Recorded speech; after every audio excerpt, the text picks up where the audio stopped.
রিম্বি কয়েকটা কোশ্চেন তো লেখো, যা দিয়েছি একটাও হলো না, বলছে বিকেলে বিকেলে উঠে তারপর করবো।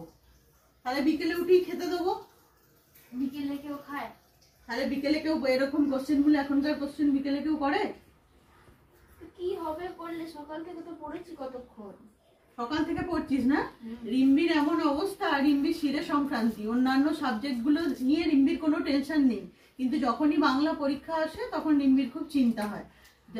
কালকে পরীক্ষা বৃহস্পতিবার, তা আমাকে রিম্বি কালকে ওদের ম্যাথ ছিল, পরীক্ষা দিয়ে এসে থেকে বলছে মা আমাকে একটু বাংলাটা পড়িয়ে দাও তো, মা আমাকে একটু বাংলাটা পড়িয়ে দাও তো। মানে মনের মধ্যে ভয় ঢুকেছে। আর এমনি সময় যখন আমি বলি আয় বাংলাটা নিয়ে বসি, আয় একটু পড়িয়ে দিই, তখন কিন্তু রিম্বি আমাকে পাত্তাই নেয় না, বলে ও ঠিক পরীক্ষার আগে আগে করে নেব, মানে বাংলাটাকে সেভাবে গুরুত্ব দেয় না। আমি যতবার ওকে বলে বোঝাই আয় কয়েকটা কোশ্চেন দিই, দুপুরবেলা তুই বসে বসে একটু লেখ বা বিকেলে উঠে লিখবি, তখন বলে না আমার অন্যান্য সাবজেক্ট পড়া আছে তো এখন আমি করতে পারবো না, আমি ওই ঠিক করে নেব। আর এখন এমন অবস্থা, কি রে বাংলায় কি করবি, ভালো করতে পারবি? হ্যাঁ করতে পারবি? কতগুলো কোশ্চেন দিয়েছি রিম্বি, দেখি কটা লেখা হলো।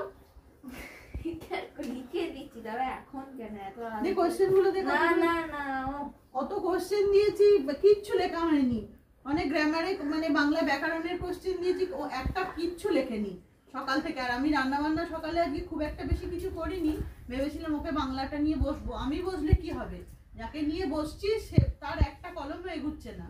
আর আজকে সকালে এই প্রায় 6 কিলো মতো কড়াইশুঁটি আনিয়েছি, এগুলোই একটু রেখে দেবো ফ্রিজে, মানে কড়াইশুঁটি তো চলেই যেতে বসেছে, তা দেখা যায় কদিন হয়, এমনি নর্মাল ফ্রিজে রাখবো, দিয়ে এগুলো পরে পরে খাওয়া হবে আবার।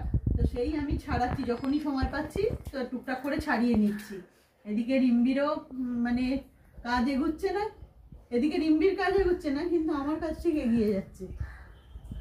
আর কড়াইশুঁটিগুলো না ভালো করে ধুয়ে এই যে জল ঝরিয়ে নিয়েছিলাম, তারপর ছাড়িয়ে রাখছি। আর এগুলো ভালো করে শুকনো করে মুছে তারপরে আবার রাখবো। আর আজকে রান্না বান্না, এদিকে রিকের টাইম হয়ে গেছে খাওয়ার, প্রায় একটা তো বেজেই গেল। রিক একটা সময় হলেই বলে খেতে দিয়ে দাও।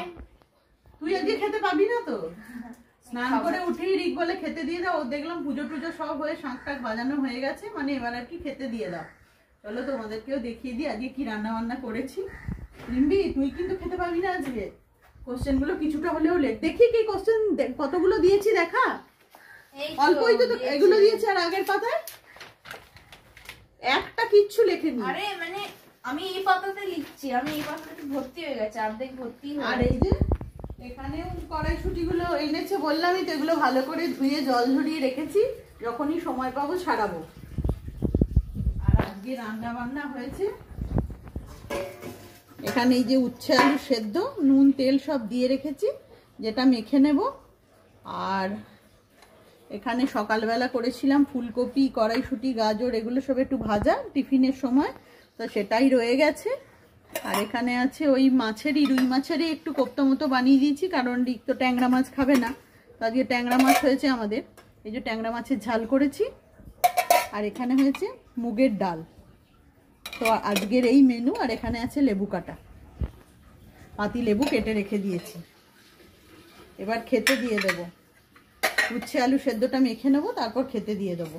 আর এই রেসিপিটা তোমাদের সাথে আমি একদিন শেয়ার করে দেবো, আগে আমার চ্যানেলে শেয়ার করা আছে, তবে এটা একটু অন্যভাবে বানিয়েছি, আবার ভাবছি একদিন তোমাদের সাথে শেয়ার করে দেবো।